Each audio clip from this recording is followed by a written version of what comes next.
দেখেন এই 40 বছরের বয়স্ক মহিলাদের কিউট কিউট যে দুইটা বাচ্চা আছে, এই বাচ্চা দুইটারে দেখার জন্য আমাদের পার্লারের লোকজন চলে আসে। দেখেন তো আমাদের মেয়ে দুইটা কেমন লাগে আপনাদের। মাশাআল্লাহ মাশাআল্লাহ, সবাই মাশাআল্লাহ বলবেন। এই আমাদের বাচ্চাগুলোকে দেখেন তো, আপনাদের পছন্দ হলে আপনারাও দেখতে আসেন।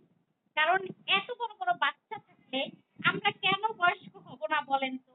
এখনো কি আমরা বাচ্চা নেই? এই তুমি কোন ক্লাসে পড়ো? অনার্সে পড়ে বলে। মাশাআল্লাহ মাশাআল্লাহ। তুমি কিসে? পড়ে পড়ো। আর মাশাআল্লাহ। তোমার ভাইয়া কিসে পড়ে? হ্যাঁ, জাপানে অটোমোবাইল ইঞ্জিনিয়ার। তাহলে এই তো জাপানে আছে ছেলে, তার মা। তাহলে এখনো দেখে যদি আমাদেরকে ইয়ং মনে করা হয়, যদি এটা আল্লাহর রহমত। বিয়ের প্রস্তাব আসে, ব্যাপারটা কেমন হয় বলেন তো আপনারা? আল্লাহর রহমত। আল্লাহর রহমত। কারণ একটা একটা জামাই আছে, আরেকটা আরেকটা বিয়ের প্রস্তাব আসে, এটাও আল্লাহর রহমত। বুঝছেন তো? বয়স বোঝা যায় না।